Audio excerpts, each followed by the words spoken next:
Pasas el día conectado, escondido en algún lugar, acechando como un extraño, controlando con tu mano alguna falsa realidad, sin entender lo que está pasando. Tienes que tratar de comprender que están cayendo estrellas en el mar y no las ves. Vas mirando de reojo a la verdad, son los rostros de la vergüenza que te rozan sin tocar. Mires pa' otro lado, a mi corazón abandonado. Se está haciendo muy tarde para levantarte. Por eso que se abra la muralla y se crucen las palabras olvidadas en la playa. Bienvenidos, bienvenidas a Red Refugio, ¿cómo estáis? Soy María José García de CEAR, la Comisión Española de Ayuda al Refugiado, y os saludo como cada semana desde la onda local de Andalucía, donde arrancamos un nuevo programa de Red Refugio, un espacio que hacemos ya desde el año 2018 en esta casa y con el objetivo de que nos acerquemos juntos a la realidad de las personas refugiadas, de las personas migrantes y sobre todo para entender los motivos, las causas que las obligan en muchos casos a huir de sus países y empezar una nueva vida en España y más concretamente en nuestra tierra, en Andalucía. Hay veces que se alinean los astros y hoy se han alineado para que Luismi y Carmen no puedan estar conmigo en el estudio, en estos estudios de la onda local de Andalucía, pero tenemos que agradecer las nuevas tecnologías que nos permiten tenerlos a los dos, que están los dos en casa, tenerlos por teléfono, así que los voy a saludar. Luismi, bienvenido, muchas gracias. Hola, buenas tardes, ¿qué tal? Pues nada, ya entrados en carnavales, ¿no? Sí, súper. ¿A ti que te gustan? A mí me encantan. encantan. Tanto? Enganchadísima que estoy, vamos, enferma de carnaval. Bueno, una foto queremos. Sí. Y bueno, Carmen, que también está con nosotros acompañándonos. Carmen, ¿cómo estás? Pues sí, yo estoy muy bien, pero como soy un poco, en fin, resistente a las últimas tecnologías, vamos a ver cómo nos sale esto hoy. Bueno, esperemos que bien, que nos coordinemos bien también por teléfono, igual que lo hacemos aquí en el estudio. Bueno, compañeros, hoy vamos a poner el foco en una de las últimas publicaciones de CEAR, que concretamente es su informe Más que Cifras 2025. Este informe es un análisis de los datos de asilo que hacemos cada año, en este caso pues del año pasado, 2025, y lo publicamos desde nuestra entidad hace un par de semanas. Vamos a analizarlo aquí, sobre todo vamos a dar visibilidad a lo que esconden esos datos cuando el sistema dice que no, porque el asilo pues no es solo una estadística, ¿no? Sabemos que es una vida en juego, así que empezamos. Todos somos refugiados.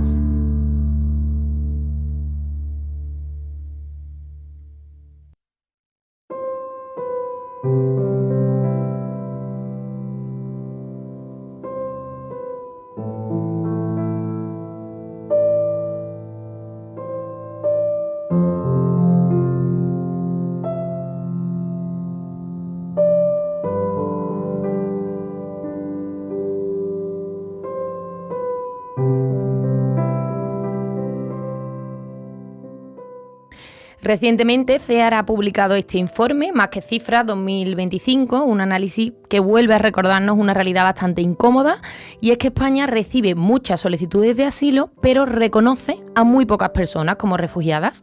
En 2025 se registraron más de 144.000 solicitudes de protección internacional en España. De esas, solo el 11% obtuvo una resolución favorable. Nos situamos así a la cola de Europa en reconocimiento de este derecho de asilo. Los países de origen de quienes buscaron protección en nuestro país fueron Venezuela, como cada año, Mali, que se coloca en segunda posición, y en tercer lugar Colombia, que también sabemos que siempre suele estar a la cabeza. También tenemos presencia de personas de países como Perú, Senegal, Marruecos, Palestina, Nicaragua o Somalia.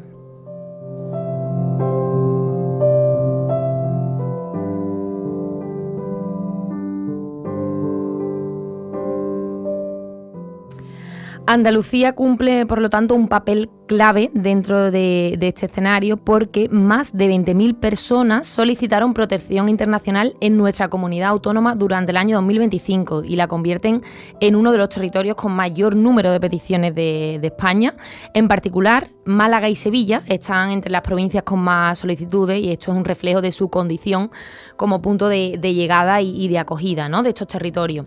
A pesar de este volumen de peticiones, como decimos, las resoluciones desfavorables se han incrementado y muchas personas además quedan atrapadas a la espera, ¿no?, atrapadas en un sistema que cada vez está más automatizado y menos atento a las historias individuales. Y esto es lo que subrayamos desde CEAR. Y es que hablamos de más que cifras, hablamos de vidas con nombre y apellido.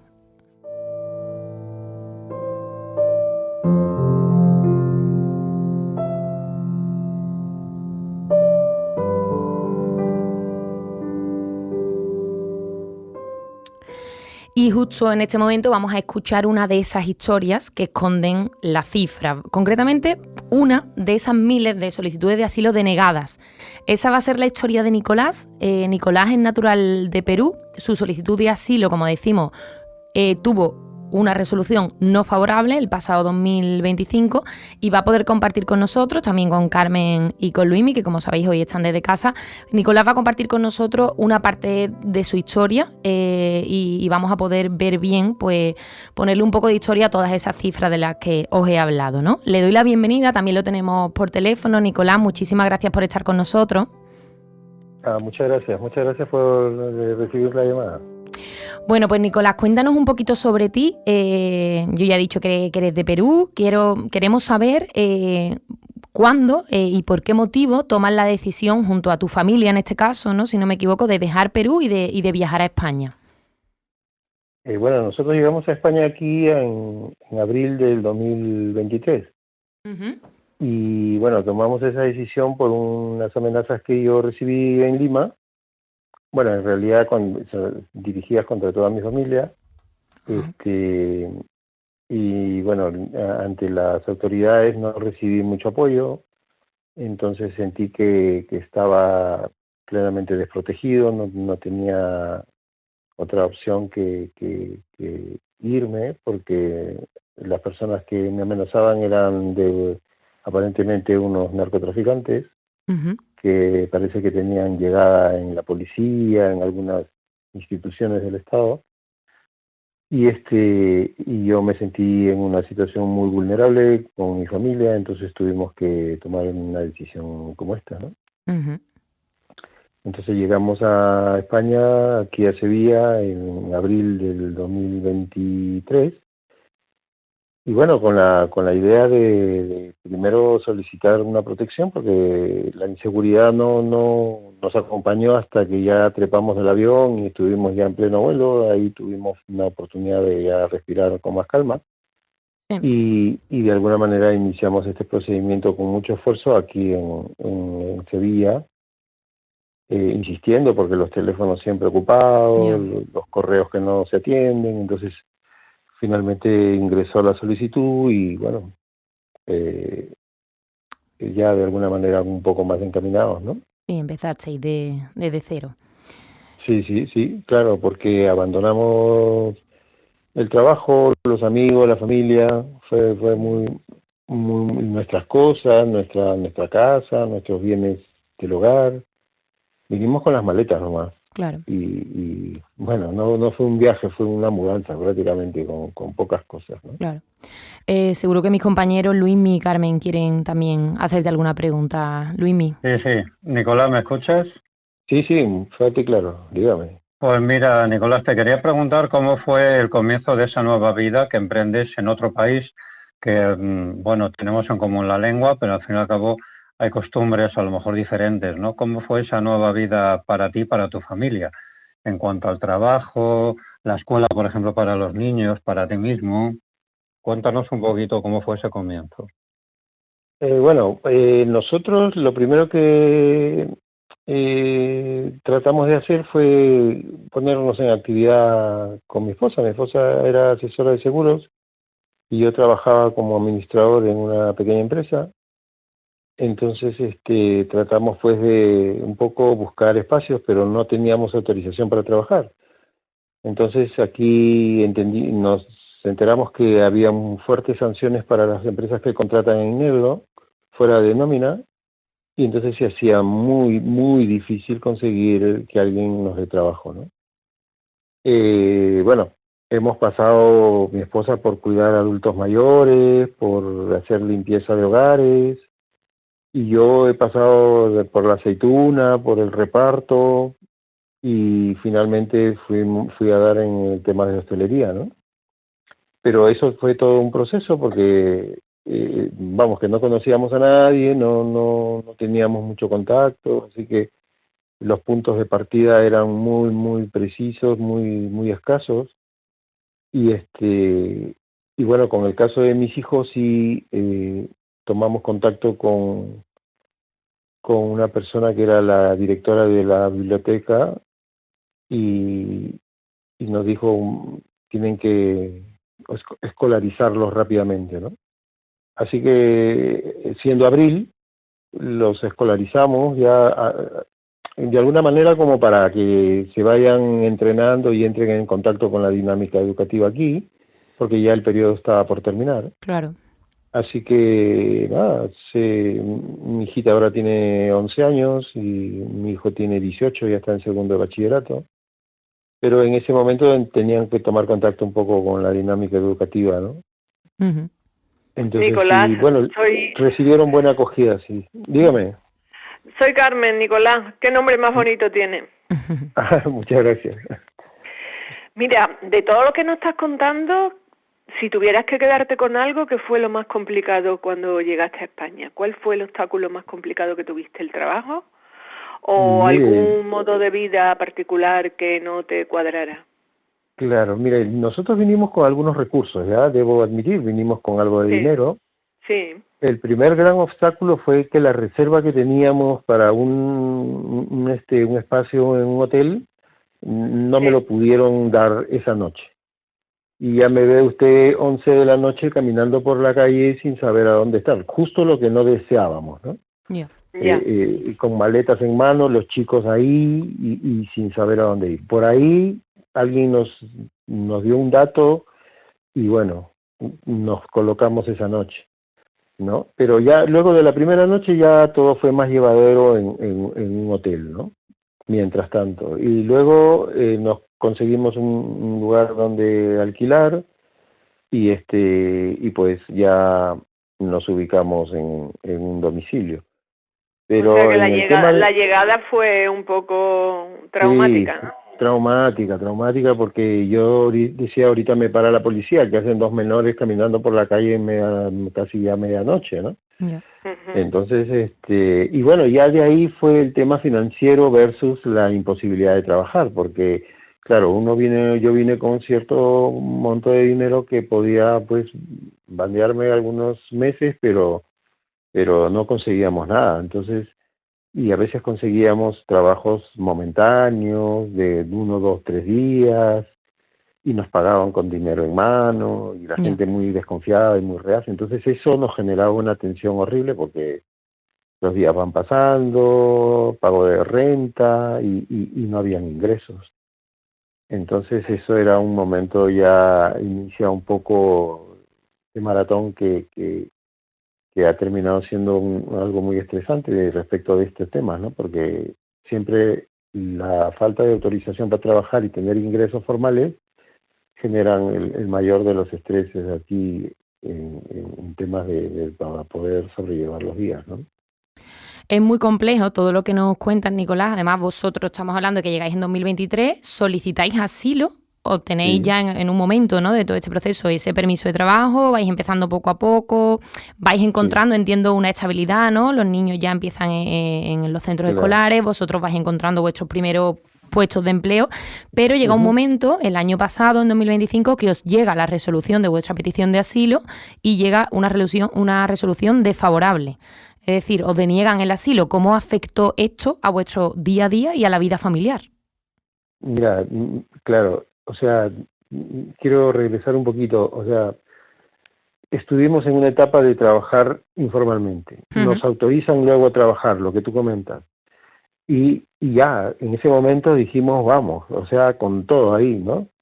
Nos mudamos, saqué cuenta de ahorro en el banco, cuenta de tarjeta de crédito, contraté servicios de fibra, de celulares, que había que estar comunicado, etcétera. Es decir, nos embarcamos en una serie de obligaciones para sostener un poco la viabilidad de la vida familiar. Ujú. Vino la denegatoria y nos dijeron, ¿saben qué? Tienen que ir donde el empleador y decirle que los despida. Ya. O sea, eso fue, la verdad, una patada, un golpe bajo total, porque, o sea, imagínate, después de haber empeñado tanto en conseguir un empleo formal, que te digan que no puedes seguir trabajando y otra vez volvíamos a lo mismo, pero con la diferencia de que teníamos obligaciones ya asumidas de mes a mes, ¿no? Claro, qué difícil, ¿eh? Entonces, dificilísimo, y mi esposa había conseguido un trabajo en una empresa bastante grande de venta de artículos para el hogar, y yo estaba en hostelería, pero ambos estábamos en nómina. Y bueno, en el caso de mi esposa, le dijeron literalmente que no podía continuar, o sea que si no tenía autorización para trabajar no había trabajo formal y negro ahí, ¿no? Tenía que renunciar y, bueno, separarse de la empresa. A mí, a Dios gracias, me dijeron, bueno, te sacamos de planilla y continuarás, Ya. ¿no? Por suerte. Pero de ahí como que uno va volando pues con una sola ala, pues, ¿no? Porque igual los ingresos se limitan y los costos no varían, pues, ¿no? Entonces tuvimos que echar mano pues de horas extras. Yo he conseguido trabajos en otros hoteles por horas. Mi esposa también ha conseguido algunas cosas muy eventuales Ya. de cuidado Y de adultos sobreviviendo mayores como y todo eso. podéis. Entonces, claro, pero al inicio esto fue, vamos, que fue horroroso porque dijimos, ahora tenemos obligaciones pactadas Ya. y otra vez sin autorización para trabajar es estarte atado de manos, ¿no? Entonces eso nos cayó muy, muy mal. Bueno, Nicolás, dígame. ¿y cuál ha sido la alternativa entonces? Nos habla de trabajos eventuales, eso os permite sobrevivir y afrontar los pagos que tenéis que hacer, no sé, para la vivienda, para los niños, para muchas cosas. ¿Cuál es la alternativa que buscasteis? ¿Esta que nos estás contando? ¿El Sí, trabajo bueno, eventual? hay que admitir que Cáritas nos ha ayudado mes a mes con algunos víveres, ¿no?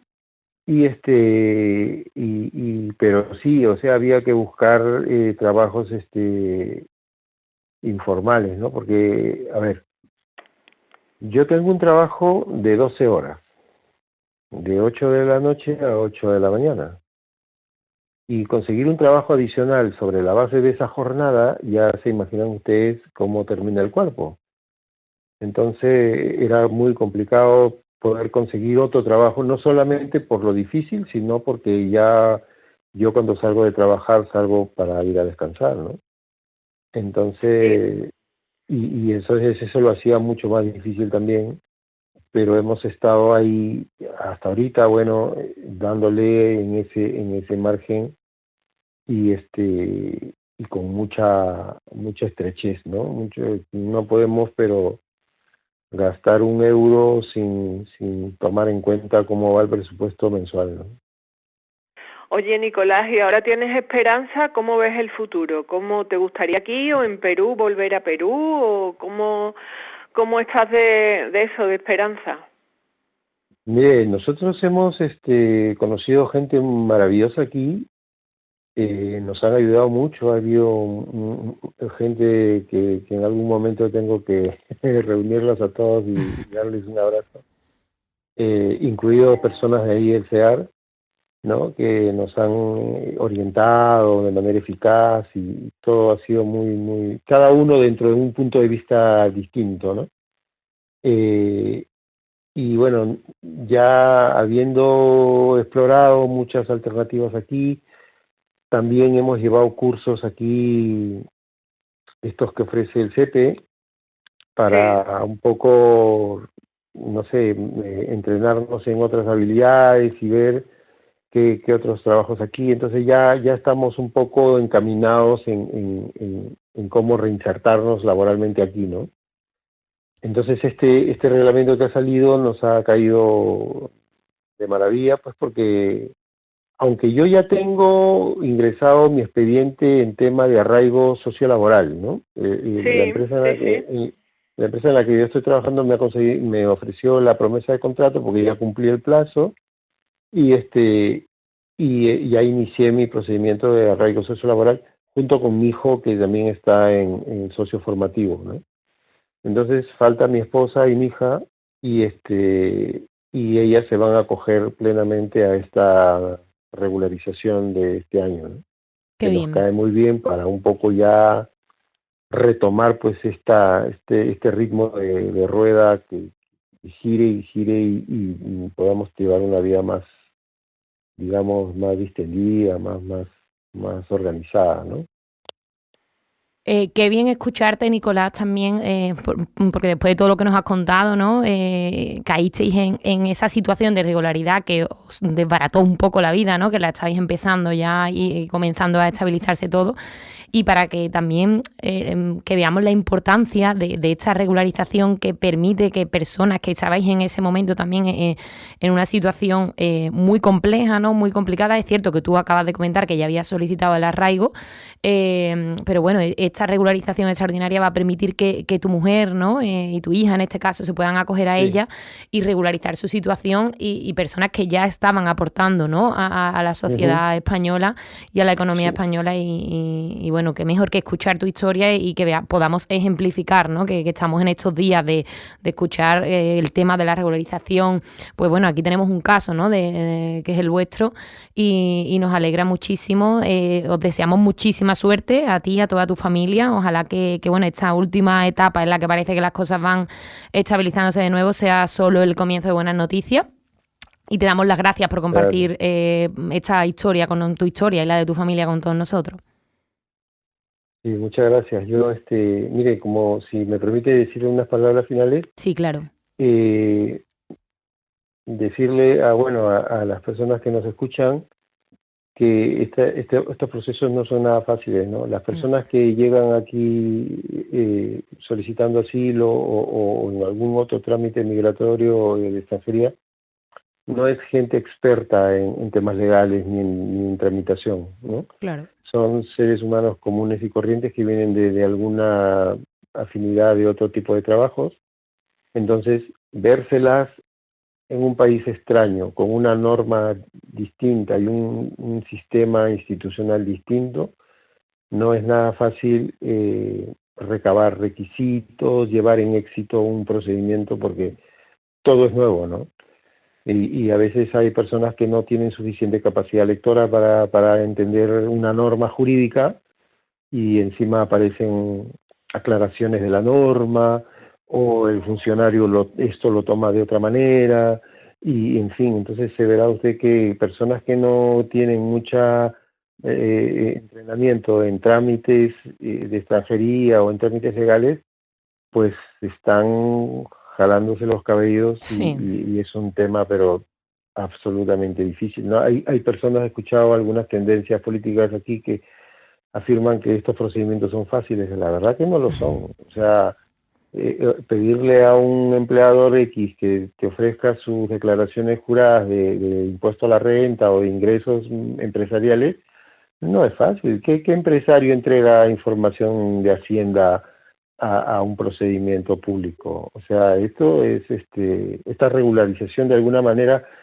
abre una vía mucho más verdaderamente eficaz, ¿no? Verdaderamente más fácil, más factible, ¿no? Porque los arraigos son complejos, o Sí. sea, tramitar informes de reinserción, los documentos que tiene que aportar el empleador, la promesa de contrato, wow, eso no te lo da nadie así nomás, o sea, es muy complejo, ¿no? Y aparte de entender un poco el procedimiento, qué viene después, qué viene aquí, cómo hacerlo, a dónde dirigirse, es terrible, ¿no? Es terrible acceder a las direcciones de las instituciones, llegar aquí, tomar un bus, todo es nuevo, ¿no? Sí. Todo es nuevo. A Dios gracias, nosotros sacamos firma electrónica y hemos podido hacer algunas gestiones a la distancia, pero veo que hay mucha gente que no sabe ni cómo hacerlo, ¿no? Sí. Entonces, eso. Así es. Ojalá este camino sea factible y ayude a mucha gente, ¿no? Ojalá que sí, eso esperamos, Nicolás. Pues muchas gracias por también poner eso de manifiesto y que se sepa, ¿no? La dificultad y la complejidad a la que os enfrentáis. Muchas gracias de nuevo y muchísima suerte, Nicolás. Gracias por estar con nosotros. Ok. Muchas gracias por darme la oportunidad. Un abrazo. Que tengan un buen día. Adiós, saludos. Suerte. Gracias.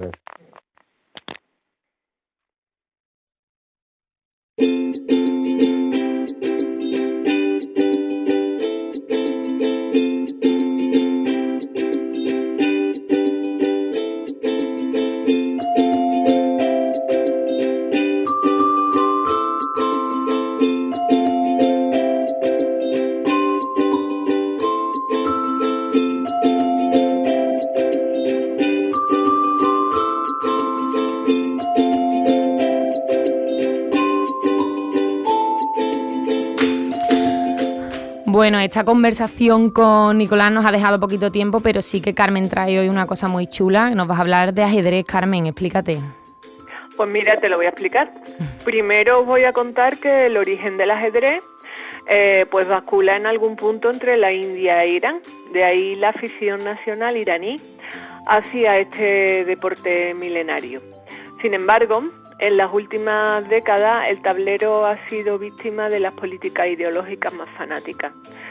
Tras la revolución del 79, de 1979, el ayatolá Jomeini, increíble, prohibió el juego, lo que dio lugar a exilios y partidas en la clandestinidad. Y aunque se acabó revocando esta fatua, que no es más que un edicto religioso, la sucesión de acontecimientos han ido mermando el potencial de su selección, que es de lo que vamos a hablar ahora.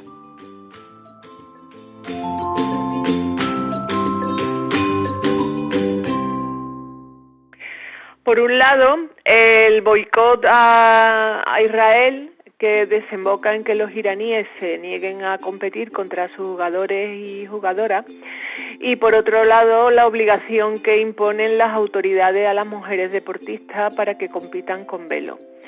Una situación que ha provocado la huida forzosa de jugadoras con altísimo potencial.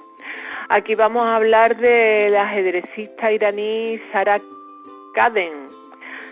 Yo creo que lo pronuncio medio bien. Protagonista de la historia que vamos a contar y que dice una frase muy bonita, que las mujeres que luchan con gestos aparentemente pequeños provocan grandes cambios.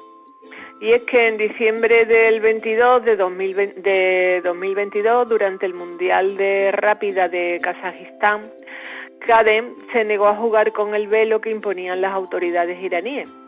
Ante la amenaza de represalias o castigo por parte del gobierno, ¿qué hizo Sara? Pues hizo las maletas y se marchó a vivir a España junto a su marido y su hijo para poder continuar con su profesión y con su deporte en libertad, sin las ataduras ideológicas que la oprimen en la calle y en el propio deporte, claro.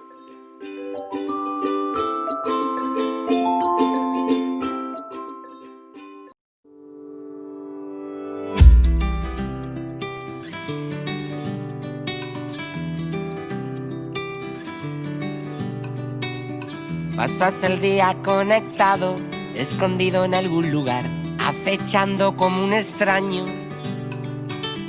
controlando con tu mano alguna falsa realidad, sin entender lo que está pasando.